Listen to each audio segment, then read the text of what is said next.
Welcome, welcome, welcome. It's your boy, the Fresh Prince of Darkness, Kelvin Chaos, back for another episode of Chaos Theory. And today we are going to do the key of D. So far we did the key of C and we did the key of G.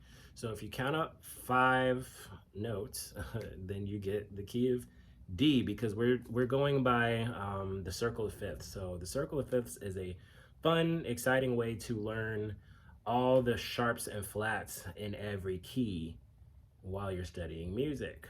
But it also helps you learn what chords are in each key and what the quality is, the quality meaning major or minor. And this is how we write songs, this is how we learn songs, this is the basics of the fundamentals of music theory and harmony. On the guitar, works on any instrument, but I just happen to be playing the guitar. So we're gonna jump right in. We're gonna jump into the key of D. So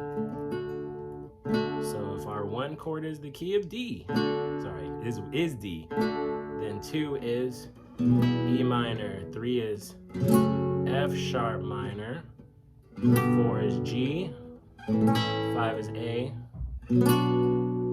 6 is B minor, 7 is C sharp minor, 7 flat 5. And then we're gonna go back to 1.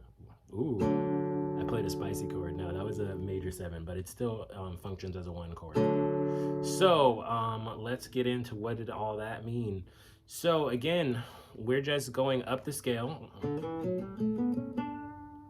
but we're harmonizing the scale. Harmonizing meaning that I am chordifying, I am making each chord into a triad. Why? Because that, again, was the foundation of songwriting. It's the foundation of arranging, of orchestrating. Anything that you want to do with the music, you have to know the chords. And knowing what chords are in each key is imperative, and learning when they are changing and what they are changing to and why they go there.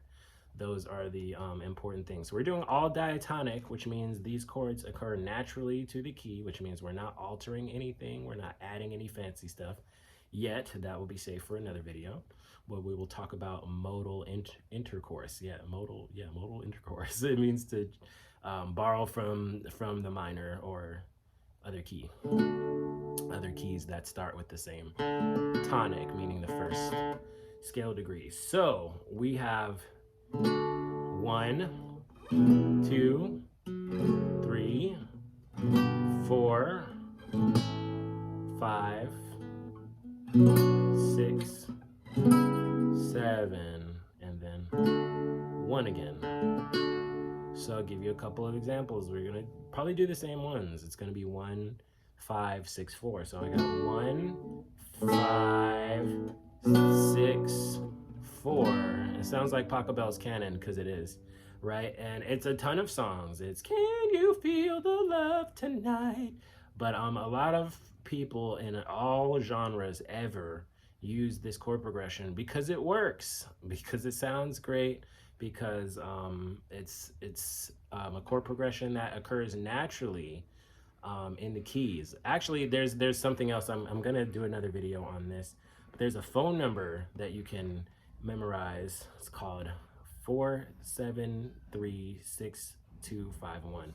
So what does that mean? It means if I start from 4 to 7 to 3 to 6 to 2 to 5, 1. That's called a circle of fifths progression. So just like I explained earlier, we're going across the circle of fifths to learn music theory, but we're also utilizing it as a composition tool, and it's also useful as an orchestration tool, and it's also useful as a arranging tool. So that's why it's very important to learn the circle of fifths. There will be a video on the circle of fifths as well. Right, we're back into So that phone number, what I can do is I can jump around to any of those spots. I can start at the 4, I can go to 7, or I can start at 3 and I can go to 6 and then back to 3 and then back to 7, then back to 3, then 6. It doesn't have to follow a particular order, but those are the ways that it sounds the best if it goes in the order of 4, 7, 3, 6, 2, 5, 1. That's not in the key. That is in the key. Yeah, so again, and if you guys don't know these chords, I'll have a link to the chords in the bio. But another way that I'm looking at these bar chords is I'm looking at the bar chords like a different chord. I'm looking at this like E minor, right, with a bar across the second fret. So here would be E minor. Some people play it this way. I'm playing it this way so I can have my index finger free, and then I'm barring so I can get that that F sharp minor. And then B minor, same thing. It's like an A minor. Most people play A minor like that. But I'm playing A minor like this so I can have my index finger free so I can bar across the second fret. And then I'm going to take that guy. And this works for the major as well. So this is like E major. And then I'm gonna slide that up. Again, I'm playing it this way so I have my index finger free. I'm gonna slide this up to where the 3rd and 4th fingers on the 5th fret, 2nd finger is on the 4th, and then my index finger is barring the 3rd, and I have a G there, right? And this works. B minor is here, A is there, G, F sharp minor, D, or I can play D here, right? So, and like we'll do the 3 different methods that I use of finding bar chords. Well, it's not 3 different methods, but I basically start a bar on either the 6th string or on the 5th or on the 4th. And then you can find all your inversions there. And that's pretty much how you play all the notes on guitar, how you jazz, how you punk rock.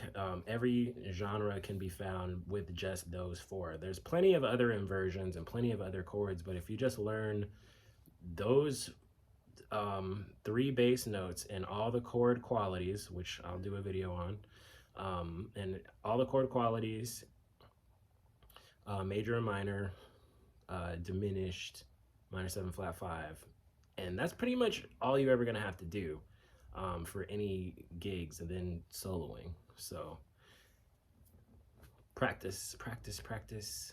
Come back, look at this video several times, and I'll catch you in the next one. See you next time.